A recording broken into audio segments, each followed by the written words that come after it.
की जय जय श्री राधे। तो इस प्रकार कहते हैं क्षमा करना बड़ों का आभूषण होता है। प्रभु जी ने जब पद प्रहार किया है तो देखिए जो क्षमा कर देता है वो बड़ा व्यक्ति होता है।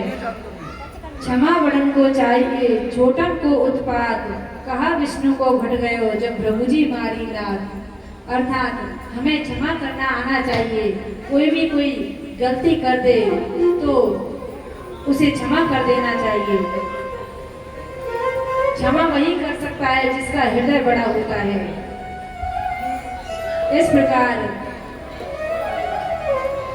कहा कि त्रिदेवों में विष्णु ही बड़े हैं और इधर भगवान कृष्ण के पुत्रों ने संतों का अपराध कर दिया। उनके पुत्रों ने सोचा कि देखते हैं कि संत कितने पहुंचे हुए हैं, हम अपने पेट पर एक मूसल बांध कर जाएंगे और उनसे आशीर्वाद देंगे। जैसे ही उनके बच्चे, एक बच्चे को साड़ी पहना दी और एक मूसल उसके पेट पर बांध दिया और जैसे ही वे संतों के पास में गए हैं और उनसे प्रणाम करके बोले कि बताइए इसके गर्भ से क्या पैदा होगा, पुत्री होगा या पुत्र। तो उन ऋषियों ने बोल दिया कि इसके गर्भ से मूसल होगा जो तुम्हारे कुल का नाश करेगा। इस प्रकार जब कहा सारे बच्चे घबरा गए और उग्रसेन के पास में गए। कहा कि आप ही बताइए, संतों ने हमको इस प्रकार का श्राप दे दिया। कहा कि कुछ नहीं होगा, आप तो ऐसा करो इस मूसल को घिस के समुद्र में फेंक दो। समुद्र में जब वह मूसल घिस कर के फेंका है तो उसी से एरिका नाम की घास हुई और सभी यादव कुल आपस में ही लड़ करके उसी एरिका नाम की घास से ही एक दूसरे पर जब प्रहार करने लगे तो उसी से उनका अंत हो गया। और जो एक कण बचा था वो मछली ने अपने मुख में ले लिया और जब एक शिकारी ने उस मछली को पकड़ा है और उसके अंदर से जब वह निकला तो उसने अपने बाण की नोक पर वह लगा लिया। और जब प्रभु एक वृक्ष के नीचे विश्राम कर रहे थे तो उसने सोचा कि ये हिरण की आंख है और उसने वह बाण प्रभु की ओर छोड़ दिया। और जैसे ही प्रभु की ओर छोड़ा है तो प्रभु वहीं स्वधाम गमन के लिए चले गए हैं। कहते हैं कि प्रभु ने बाली को झुककर मारा था, इसलिए आज प्रभु को भी इस शिकारी ने झुककर मारा है। तो संसार में आप जो भी करोगे उसका प्रतिफल आपको अवश्य मिलेगा। अच्छा करोगे तो अच्छा मिलेगा और बुरा करोगे तो बुरा मिलेगा। आप दूसरे के लिए बुरा भला सोचते हैं, बुरा भला आप किसी के साथ करने के लिए जब जाते हैं तो कहते हैं कि आप दूसरे के लिए गड्ढा खोदते हैं तो सबसे पहले उसमें खुद ही गिरते हैं। इसलिए कभी भी दूसरों के लिए हमें इस प्रकार नहीं बोलना चाहिए। सभी के लिए शुभ प्रार्थनाएं करनी चाहिए। तो इस प्रकार प्रभु स्वधाम गमन के लिए गए हैं और इधर नारद जी ने नव योगेश्वर संवाद सुनाया वसुदेव जी को, क्योंकि वसुदेव जी ने पूछा था कि आप प्रभु के चरित्र सुनाइए। तो इधर भी नव योगेश्वरों का संवाद वसुदेव जी को सुना रहे हैं नारद जी। अब भगवान उद्धव जी से मिलते हैं। इस प्रकार उद्धव जी को भागवत देकर के वे चले जाते हैं। कहते हैं यही जो भागवत है इसी में प्रभु ने अपना तेज समाहित किया और कह दिया कि इसी को आप जब पूजन करेंगे, इसको श्रवण करेंगे, स्पर्श करेंगे, दर्शन करेंगे तो आपका कल्याण हो जाएगा, क्योंकि यही मेरा स्वरूप है। तेने वांगमय मूर्ति प्रतीक्षा वर्तते हरे। तो यही वांगमय स्वरूप है, इसी का दर्शन करना और इसी को श्रवण करना, तो आपका कल्याण स्वतः हो जाएगा। बोलिए कृष्ण कन्हैया लाल की जय हो। अब देखिए दत्तात्रेय भगवान जी की कथा आती है कि दत्तात्रेय जी ने, ये हैं अत्रि जी के पुत्र दत्तात्रेय जी, ये बहुत ही श्रेष्ठ महापुरुष हुए हैं। इन्होंने 24 गुरु धारण किए। अब कहते हैं कि दत्तात्रेय जी ने 24 गुरु धारण कर लिए, तो हम भी 2-4 बना लेंगे तो क्या हो जाएगा। लेकिन जब ये बात कही कि हम भी 2-4 गुरु धारण कर लेंगे तो क्या हो जाएगा, तब कहते हैं कि दीक्षा गुरु एक ही होना चाहिए, जिससे आपने दीक्षा ले ली अनंत काल तक बस वही होना चाहिए। आप गुरु को बदल नहीं सकते। हाँ, शिक्षा आप किसी से भी ले सकते हैं, एक मूर्ख से भी आप शिक्षा ले सकते हैं। ये नहीं कि समझदार से ही शिक्षा ली जा सकती है, मूर्ख भी कभी ना कभी हमको शिक्षा दे देता है। तो शिक्षा गुरु आप अनेकों बनाएं, लेकिन दीक्षा गुरु जो प्रभु की ओर ले जाते हैं वो गुरु एक ही होना चाहिए। तो उन्होंने पृथ्वी को अपना गुरु बनाया। पृथ्वी के ऊपर सब कितना अत्याचार करते हैं, फिर भी वह सब सहन कर लेती है। तो सहन करने की शक्ति पृथ्वी देवी से सीखी है। वायु, आकाश, जल, अग्नि, चंद्रमा, सूर्य, कबूतर, अजगर, समुद्र, पतंगा, भंवरा, मधुमक्खी, हाथी, हिरण, मछली और एक वैश्या, अनेकों से उन्होंने ये शिक्षा ग्रहण की। तो कोई ना कोई हमें शिक्षा दे ही देता है। तो इसलिए कहते हैं कि दत्तात्रेय जी ने 24 गुरु धारण किए। ये गुरुदेव ही हैं जिसके आने से जीवन में मिठास आ जाती है और प्रभु भक्ति में हो जाता है। आप गुरु के बिना जब भक्ति करते हो तो वो आनंद नहीं मिलता। जब आप गुरु आपके हो जाते हैं, गुरु आपको मिल जाते हैं, तब आनंद आता है। क्योंकि वो हमें जना देते हैं कि तुम्हें किस प्रकार भक्ति करनी है, किस प्रकार प्रभु का नाम लेना है। आप चाहे कितना यज्ञ कर लें, कितना अनुष्ठान कर लें, कितना प्रभु का नाम ले लें, लेकिन जब तक आप गुरु धारण नहीं करेंगे तब तक आप सफल नहीं होंगे। क्योंकि नामदेव जी को तो प्रभु नित्य प्रति दर्शन देते थे, फिर भी वे ज्ञान देव जी और मुक्ताबाई इनके साथ में जब सत्संग के लिए जाते हैं तो एक कुम्हार के घर में जाते हैं। जब गोरा कुमार के यहाँ गए तो वह मटका जिसको हम थापते हैं उस थापी से, तो मुक्ताबाई ने पूछ लिया कि ये क्या है। तो गोरा कुमार ने कहा कि ये थापी है, इससे हम ये पता लगाते हैं कि मटका कच्चा है या पक्का है।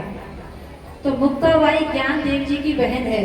तीनों बहन भाई सन्यासी होकर के जीवन व्यतीत कर रहे हैं। आज नामदेव जी भी वही हैं जिनको प्रभु रोज दर्शन दे रहे हैं, उनके हाथ से भोजन कर रहे हैं। तो देखिए, जब मुक्ताबाई ने कहा क्या इस सभा में भी जितने संत बैठे हैं क्या ये सब पक्के हैं?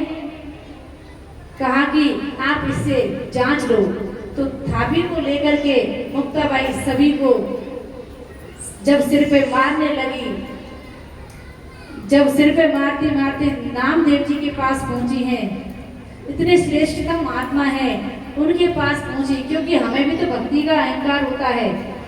हम सत्संग में जाते हैं, भजन करते हैं तो और कोई नहीं करता, हम सोचते हैं हम सबसे बड़े महात्मा हैं, हम उसको नीचा दिखाते हैं। तो आज वही महात्मा अर्थात मुक्ताबाई उन नामदेव जी को जैसे ही सिर पे उस थापी को मारती हैं तो कहती हैं कि अरे बाबा ये तो कच्चे घड़े हैं। अब तो वो क्रोध में भर गए कि ये छोटी सी बालिका मुझे कहती है कि ये कच्चा घड़ा है। तो वे वहां से तो चले जाते हैं और अपने विठल नाथ के मंदिर में जाकर के कहते हैं कि प्रभु आज एक छोटी सी बच्ची ने मुझे कह दिया कि ये कच्चा घड़ा है। बताइए, आप तो मेरे साथ नित्य प्रति रहते हैं और आप मुझसे बात करते हैं, मैं भजन भी करता हूँ, फिर भी उसने मुझे कच्चा घड़ा क्यों कहा? कहा कि नामदेव, तुम मेरी चाहे कितनी भक्ति कर लो, लेकिन तुमने अभी गुरु धारण नहीं किया, इसलिए तुम अधूरे हो, कच्चे घड़े हो। कहा कि मुझे फिर गुरु कहाँ मिलेगा? तो कहते हैं कि आप जंगल में चले जाओ और जंगल में जो भी बाबा आपको मिलेगा, आप सोच लेना वयोवृद्ध बाबा जो मिलेगा वही आपका गुरु है। तो नामदेव जी जंगल में जाते हैं और जैसे ही जंगल में जाते हैं तो एक शिवलिंग के ऊपर एक महात्मा पैर रख करके सोया हुआ था। जैसे ही नामदेव जी ने देखा कि अरे ये कैसा महात्मा है जो प्रभु के ऊपर पग रख के सोया हुआ है, ये मुझे क्या दीक्षा देगा, इसे तो खुद ही नहीं पता कि कहाँ पैर रखने चाहिए और कैसे रहना चाहिए। तब उस महात्मा से कहा कि भाई प्रभु ने कहा है तो यही गुरु होंगे, इसलिए उन्होंने कहा कि आपने अपने पैर शिवलिंग पर क्यों रख रखे हैं? तो उन्होंने कहा कि मैं इतना व्रत हो गया हूँ कि मैं अपने पैर हटा नहीं सकता, इसलिए ऐसा करो दूसरी जगह पर मेरे पैरों को घुमाकर रख दो। जैसे ही दूसरी जगह पर पैर रखे, शिवलिंग वहाँ पर भी प्रकट हो गई। फिर दूसरी जगह घुमाया तो शिवलिंग वहाँ पर भी प्रकट हो गई। तो जान गए कि यही मेरे गुरुदेव हैं और मुझे शिक्षा देना चाहते हैं कि प्रभु सब ओर हैं, ये नहीं कि प्रभु हमें एक ही जगह मिलेंगे, भगवान सर्वत्र हैं। और इस प्रकार उनसे जब नाम दीक्षा ली है तब जाकर के नामदेव जी पूर्ण हुए। तो इसलिए जीवन में हमें गुरु अवश्य धारण करना चाहिए और गुरुदेव जो मार्ग बताएं उनका पालन करना चाहिए, क्योंकि ये गुरुदेव और संत ही हैं जो हमें इस जग जंजाल से छुड़ाते हैं। अन्यथा आप कुछ भी करो, किसी को कोई मतलब नहीं। संत बिना स्वार्थ के, गुरु बिना स्वार्थ के आपको प्रभु के मार्ग पे ले जाते हैं। तो आइए हम भी गुरुदेव को प्रणाम करते हैं। आप सभी अपने अपने गुरुदेव को मन से ध्यान कर उन्हें प्रणाम करें।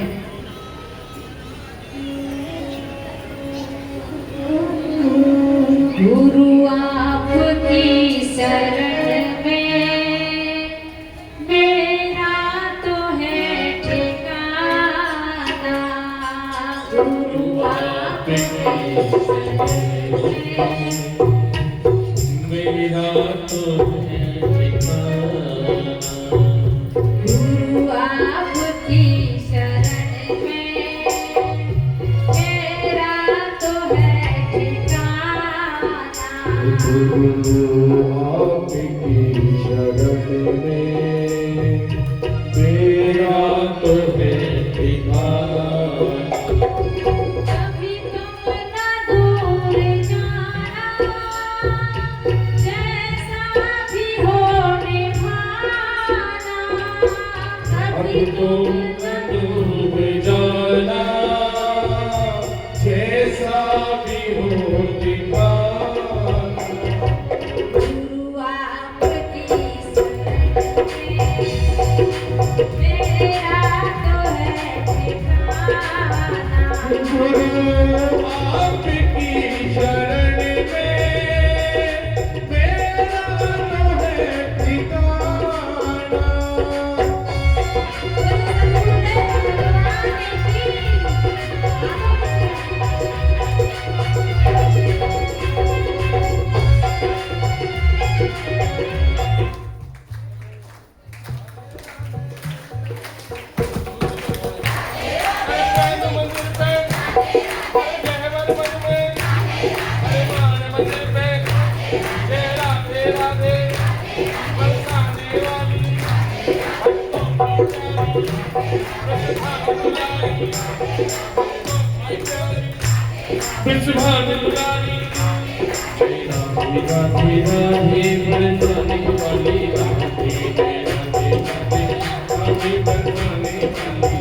गुरु आपकी शरण में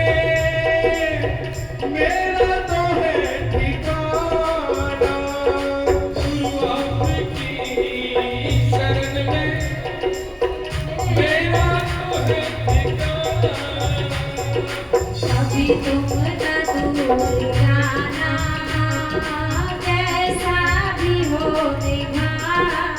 ओ कभी तुम्हें न भूल जाना, जैसा भी हो निभाना। सेवा के साथ बताइए अपने आप को।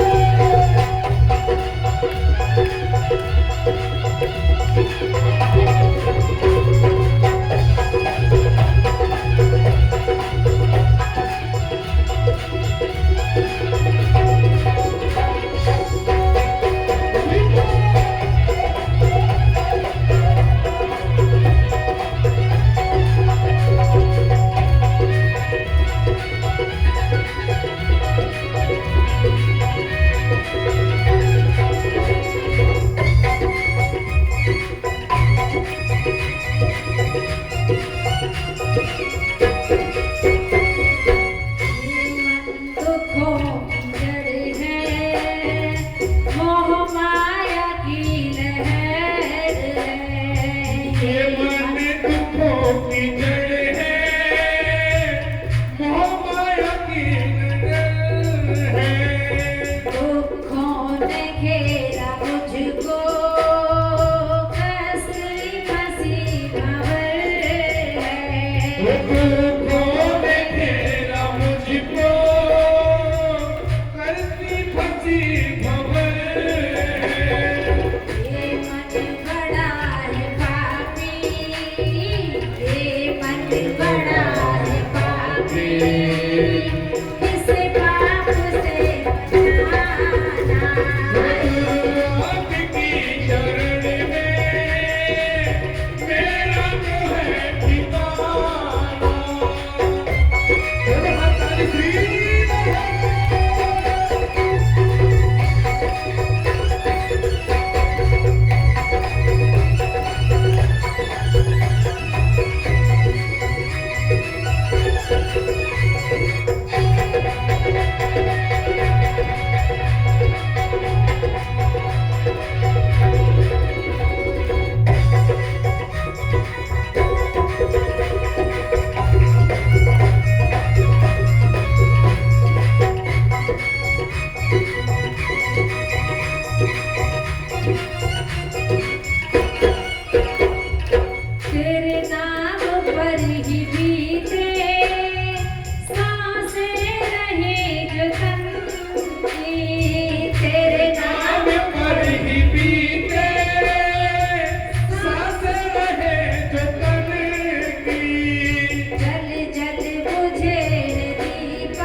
की श्री रहे।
जग रूठ जाए मुझसे कभी तुम न रूठ जाना।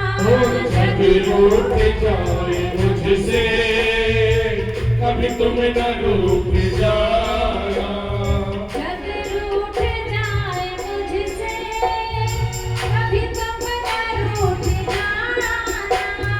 जग रूठ जाए मुझसे कभी तुम न रूठ जाना।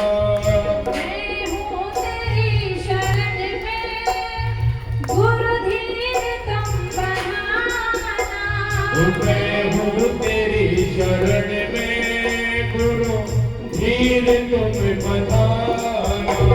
मेरे हाथ सिर पे तेरा मैं हाथ सिर पे तेरा चरणों में हो ठिकाना। गुरु आपकी शरण में मेरा तो है ठिकाना।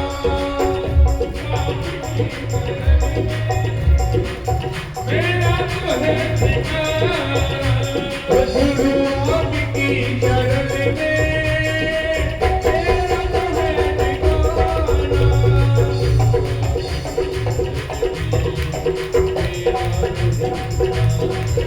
वो मेरा तो है ठिकाना। मेरा तो है ठिकाना। मेरा तो है ठिकाना।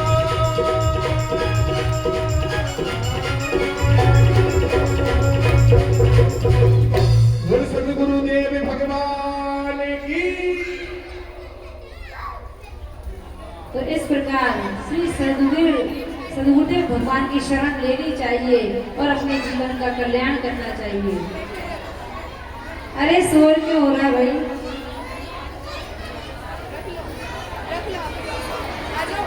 थोड़ी देर की बात और है। बोल वृंदावन बिहारी लाल की जय। परीक्षित जी ने श्री सुखदेव जी से पूछा है कि अब क्या श्रवण करना चाहते हो? तो श्री सुखदेव जी कहते हैं कि अब प्रभु जब भी जन्म लेंगे तो विष्णु यश शर्मा के ब्राह्मण के यहाँ पर जन्म लेंगे कलिक रूप में। संभल ग्राम मुखस्य ब्राह्मणस्य महात्मना भवने विष्णु यश कलकी प्रादुर्भविष्यति। कलकी नाम से वह विष्णु यश शर्मा के यहाँ पर। अरे कितनी आवाज हो रही है? तुम्हें कथा कह लो। कामिल हो भैया, कामिल हो तुम्हारे। ये सारा तो समझ में ही ना आवे। एक बार जोरदार जयकारा। वृंदावन बिहारी लाल की। प्यासी का आरंभ है सहेली बंधुओं में मिली तो ये भैया, ये अम्मा अच्छा जरूरी बात हो तो माइक पे कर लो, वहां तो सभी सुन ले। माइक पे कर लो, जरूरी बात हो तो। भैया यहाँ मंदिर में प्रभु से मिलने के लिए आए हो तो इसलिए प्रभु से ही मिलो। ये दोस्ती यारी बाहर रहने दो। बोल वृंदावन बिहारी लाल की जय। भक्त वह होता है जो एक बार कथा में बैठ गया फिर ये नहीं पता चलना चाहिए कि बगल में कौन बैठा है। यहाँ तो हम एक बार बातें छिड़ गई तो फिर 2-4 बार जब तक नहीं कह दे तब तक शांत नहीं होते। तो देखिए आज राजा परीक्षित जी कहते हैं कि मैं आपके द्वारा इस कथा को सुनकर के सिद्ध हो गया। सिद्धोस्मि अनुगृहीतोस्मि भवता करुणात्मना श्रावितो यच्च मे साक्षात् बाधितो हरिः। मैं सिद्ध हो गया, मुझे अब मृत्यु का भय नहीं है। इसलिए श्री सुखदेव जी राजा परीक्षित जी से कहते हैं कि अब तुम्हें मृत्यु का भय नहीं है। उसी 7वें दिन तक्षक नाग आता है और उन्हें ढस लेता है। वहीं राजा परीक्षित जी का जो शरीर है वह छूट जाता है। देखिए, एक होता है कि मृत्यु का भय खत्म हो जाना और एक होता है मरना। मृत्यु का भय उनकी अंदर से पहले ही खत्म हो गया तो उनको मुक्ति तो तभी मिल गई थी। सर्पदंश से तो शरीर की हानि हुई, तो तक्षक नाग ने उनको ढसा है। इधर जन्मेजय ने एक यज्ञ करवाया और सभी सर्प उसमें आकर मरने लगे। इसी यज्ञ को आस्तिक मुनि ने रोक दिया। तो इसके बाद पुराणों के आचार्य मार्कंड मुनि ने कहा कि मैं माया के दर्शन करना चाहता हूँ। तो उन्होंने जब माया के दर्शन किए तो प्रभु ने सारी सृष्टि का लय कर दिया और जल पे एक पत्ते के ऊपर अपना स्वरूप दिखाया। करार विंदेन परार विंदम मुखार विंदे विनिवेशयन्तम वटस्य पत्रस्य पुटे शयानं वालं मुकुन्दं मनसा स्मरामि बालं मुकुन्दं मनसा स्मरामि। प्रभु को उस वट के पत्ते पर लेटे हुए देखा है और उनकी स्तुति की है। तो इस प्रकार आप सबने श्रीमद् भागवत महापुराण की यह कथा 7 दिनों तक श्रवण की। बड़े प्रेम से आप सभी ने इस कथा को श्रवण किया। प्रभु आपकी हर मनोकामना पूर्ण करे। बोलिए द्वारिकाधीश की जय। तो भगवान तो बैठे ही हैं भक्त की इच्छा को पूर्ण करने के लिए, लेकिन हम ही कुछ ना कुछ कमी छोड़ देते हैं। आइए श्रीमद् भागवत महापुराण का अंतिम श्लोक आप सभी साथ में इसका गायन करेंगे।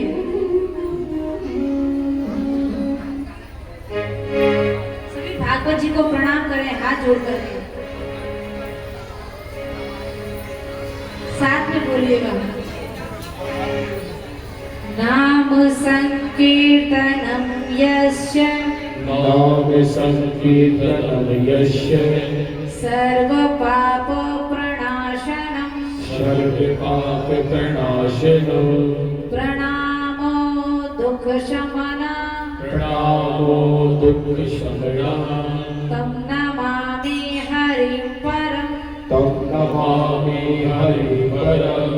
नाम संकीर्तनम यस्य नाम संकीर्तनम यस्य सर्व पाप प्रणाशनम सर्व पाप प्रणाशनम प्रणामो दुख शमना प्रणामो दुख शमनः तम नमामि हरिं परम तं नमामि हरिं परम्। नाम संकीर्तनम यस्य नाम संकीर्तनम यस्य सर्व पाप प्रणाशनम सर्व पाप प्रणाशनम प्रणामो दुख शमना प्रणामो दुख शमनः तम नमामि हरिं परम तं नमामि हरिं परम् तम नमामि हरिं परम। तं नमामि हरिं परम्। सभी अपने हाथों को उठाएंगे।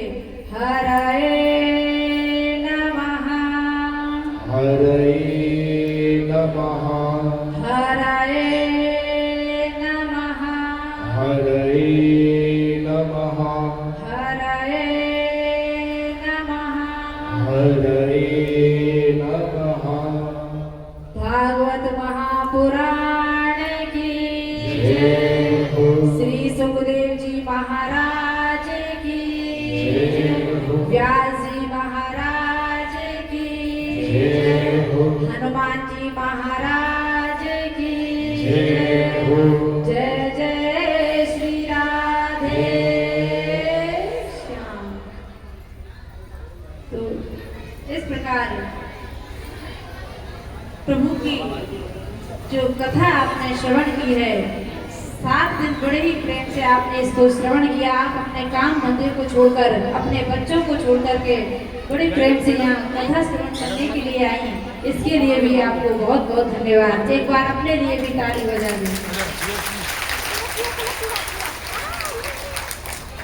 एक बार और, क्योंकि आप भी बहुत अच्छे ढंग से कथा को श्रवण करते हैं। अब इन 7 दिनों में जो भी मुझसे गलती हुई है, कोई भी ऐसा शब्द आपसे बोल दिया हो तो मुझे क्षमा कर देना, क्योंकि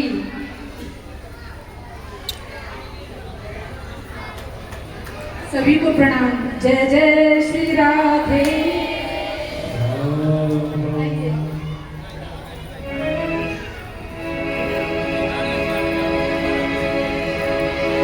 सितारों को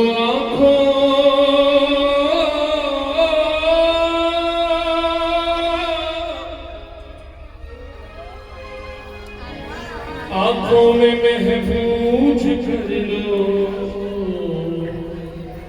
और बड़ी दूर तक रात ही रात होगी, और मुसाफिर हो तुम भी, मुसाफिर हैं हम भी, न जाने कहाँ फिर मुलाकात हो।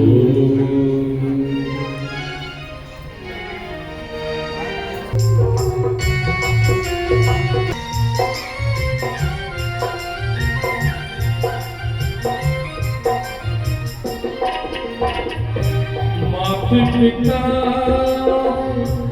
भाई बहन, माता पिता और भाई बहना, माता पिता भाई बहना, माता पिता और भाई बहना, सत्संग में आते रहना, सत्संग में तुम आते रहना, यही तू है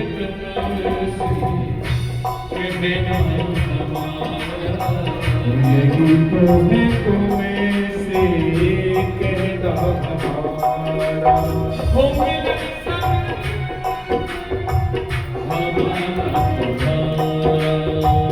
मिलन साथ देने का हमारा तुम्हारा।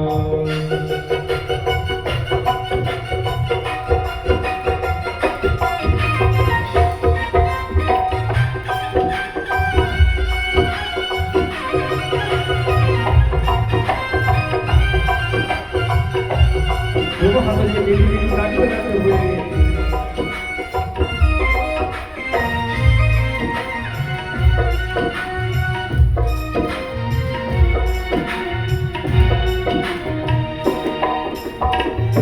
बहता पानी रबता जोगी, रबता जोगी, बहता पानी रबता जोगी, बहता पानी रबता जोगी, बहता पानी, अपनी तो है यही कहानी, अपनी तो है यही कहानी, इसीलिए दुनिया रहना हमारा, इसीलिए दुनिया में रहना हमारा, और नहीं कुछ मुझे तुमसे कहना।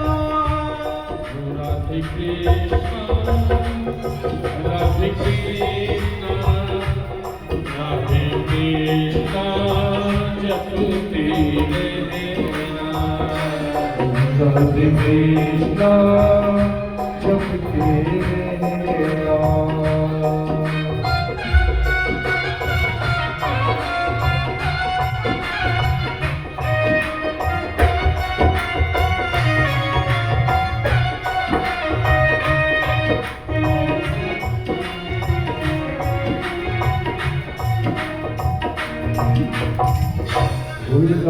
बिहारी लाल की हेलो बोले तो व्यास पूजन एवं व्यास जी की जो भेंट है वो दे दी गई है श्रीमान आरआई साहब द्वारा। अब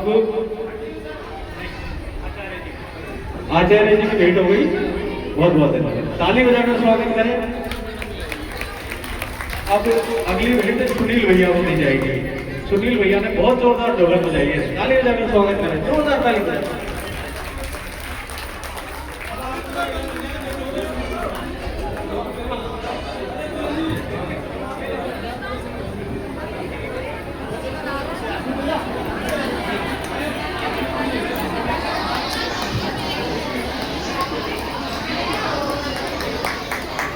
सुनील भैया जी का स्वागत हो गया भेंट के साथ में।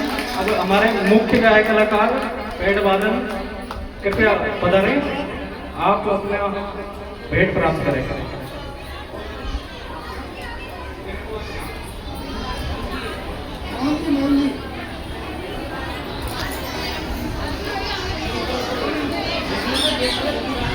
भैया भैया आप थोड़ा हटियो, तेरी हुई।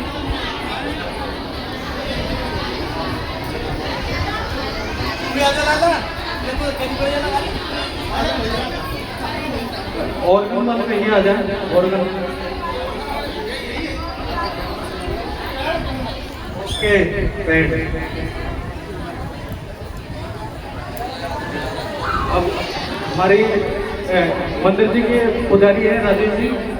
राजेश जी आगे आ जाए। राजेश जी थोड़ी जगह भी छोड़ो, पीछे हो जाओ, थोड़ी जगह भी छोड़ो। राजेश जी को भेंट दी गई। राजेश जी के बाद में दीदी चंचल। आज तो मेरा दीदी चंचल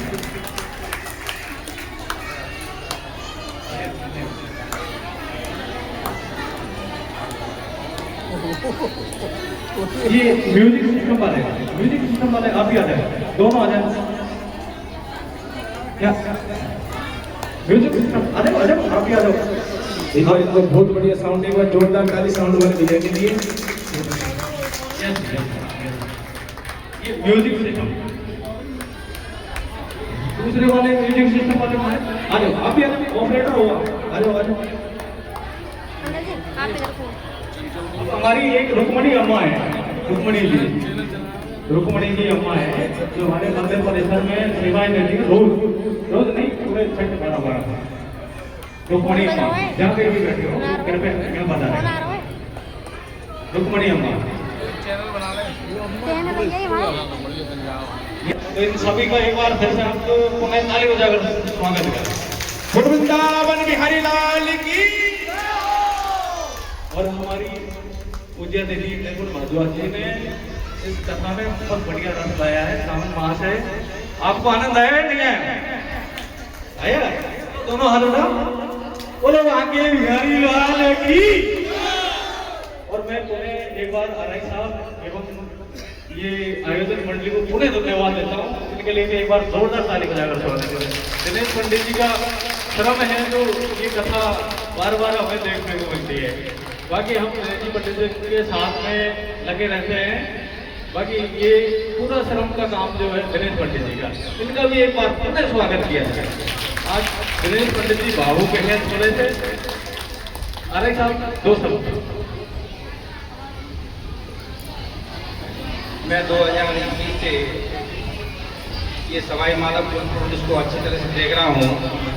बाकी इस सवाई माधोपुर पुलिस की धार्मिक आस्था के प्रति विशेष मेहनत और लगन के साथ में ये प्रोग्राम जो संपन्न हुआ है, ये पूरी टीम के लिए बहुत बहुत धन्यवाद, विशेष बधाई, हार्दिक शुभकामनाएं।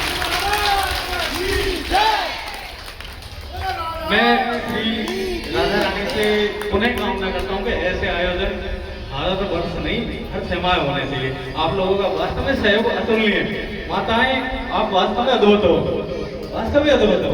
मैं आपके लिए नतमस्तक हूं। धन्यवाद।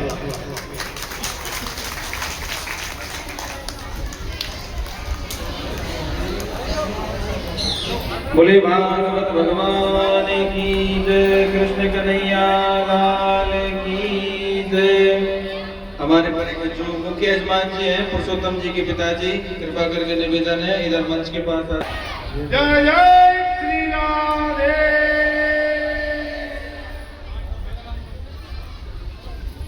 सभी भक्तजनों को जो भागवत कथा का प्रतिवर्ष आयोजन कराते हैं उन सबके लिए तालियां बजाइए।